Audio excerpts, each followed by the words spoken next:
and welcome to a Smurp video. And today we are looking at X of Swords part 15 of 22, and this is Excaliber issue 14.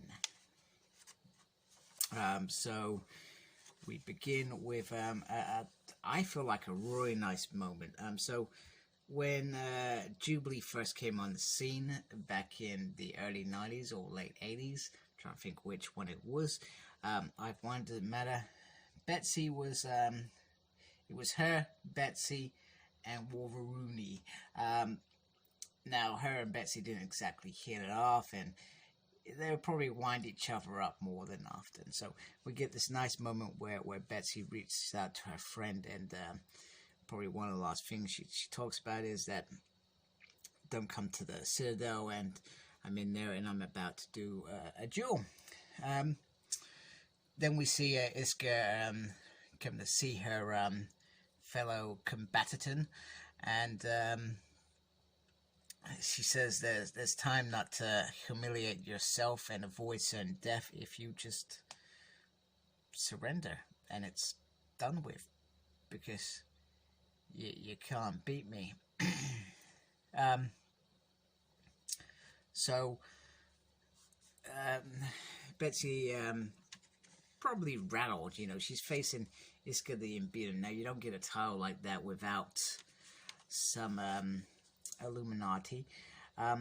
We also get her brother King Jamie Braddock doing the opening. So this is the first day of events that we've been leading up to all this time, and Saturn is not there at all. So the champions are on there, and even Doug gets a bit of advice down there. Watch Betsy, she's a pro. So she gets stuck in there, and Captain Avalon thinks his sister's got in the bag. Apocalypse says it's going to require some real cleverness from Captain Britain to reach this. Iska has had hundreds of years to hone these secrets, but the fight begins to unravel really quickly. And after all the build-up and all the whatever, it's very, very disappointing. So the sword breaks, and she starts breaking. Boom, just like that, gone. So simple. Betsy and Saturn rocks up late, cool as a cucumber, and yeah, clean up this mess. Point goes to Araco. No points to crack on, which is very, very disappointed. They're all in shot. Wolverine has to hold Brian back from doing something stupid, because we all know how well that will work out. And then she says something to Doug. Make sure you speak every language. Here's the card. Be quick. So then we get, it's like a newspaper statement. Captain Britain loses in stunning upset. Citizens of Avalon furious.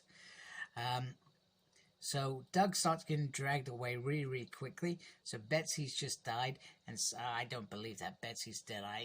There's more to it than that. You don't shatter somebody. That's not dead. That is something else. That's magic. Something else is going on behind the scenes. And Storm's saying they're dragging Cypher off. What are we going to do, you know? And to Doug's shock, that's who he's fighting. It's this big, awesome creature. So she's trying to talk to him, but Doug, this is fascinating for him. This is a language he cannot understand. And has he been dragged off to be killed? Parker reminds everybody, not everybody was going to survive here. Some of us are going to change. Some of us are going to die. Some of us may return home. Bell the Blood Moon data file. I'm not going to read that to you. So Doug is being all dolled up. It's kind of beautiful. Magic rocks up, and I always feel, I don't know what it is. I feel like Magic's, this doesn't feel like her character to me. I think you look cute like that, and I need something to laugh about. It just doesn't sit right with me. I don't know what it is. But Doug tries to find out what on earth is going on because he hasn't got a clue. And she says, you know, everything's a bit up in the air and we may be going for a dinner game, but I'm not sure. But this is a crazy issue. A crazy issue. All of a sudden, we're getting Doug married. What on earth is happening? This is absolutely crazy, but a lot of relief because let's be honest, Doug was the character that was thrown in here. Come on, he's died once the first time. I'm trying to think if he died as Doug Locke. I feel like there's a yes there, but I'm not sure how, because he comes back in Necrosha run. He's brought back then. And then he's brought back now. He's not going to die in this. It makes no sense. He was not going to die if he was in a duel as well. You wouldn't do that as a writer. It just does not make sense. He was always going to be the one that you expect to lose, but not. Betsy on the hand, the writing was on the wall. Saturin had plans for her. She wanted her out the window. No brainer. So everybody understands her, but Doug still, and he has to give some nuptials, which are very interesting, and it all feels like some sort of sinister, weird plot. I can see it in maybe not the next issue, maybe in the issue afterwards, after they've done this whole marriage bit. They're gonna be in the ring, the two of them. He's gonna be fighting off some other creature, and she's gonna be fighting off another Krakon figure. So this isn't an easy one that's gonna happen. I can't see it. Perhaps, maybe it is going to be a happy ever after.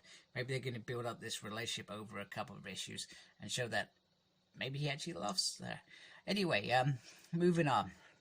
As you can see, Doug slowly moving in love. Jubilee rocks up with her kid, the dragon in Otherworld. Shogun can turn into a dragon, which is awesome. And she doesn't understand. Betsy's not back. Where is her friend? Wolverine's impressed that his favorite apprentice is rocked up with her dragon.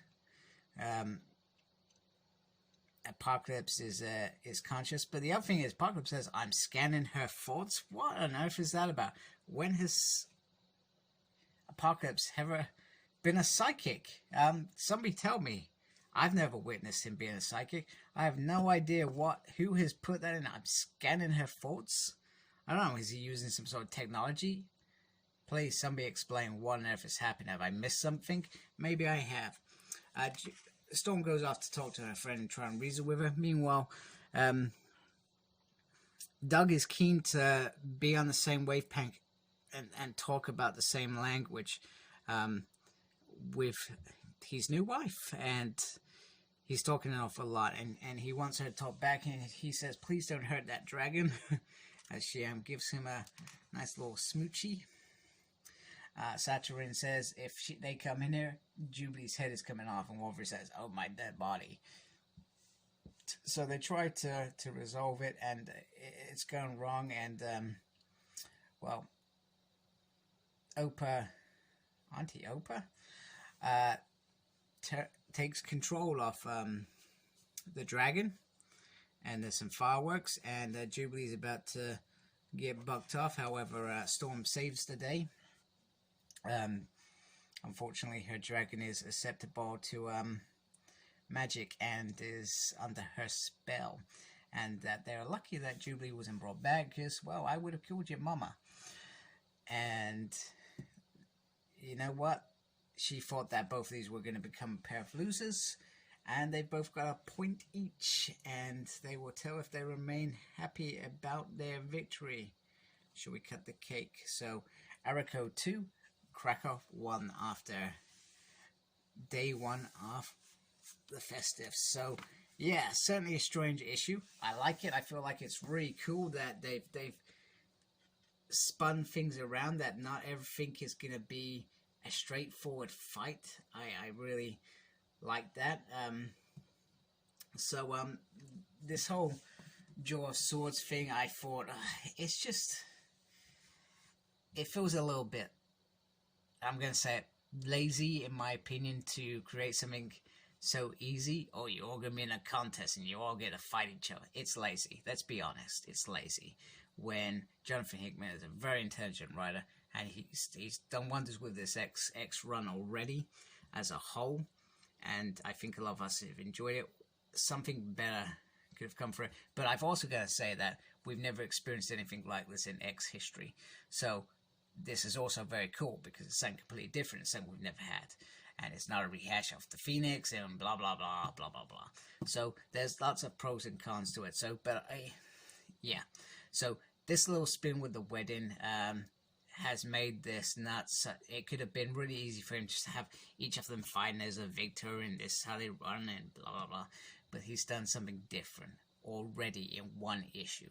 He's changed the game, which is brilliant. So I like the change.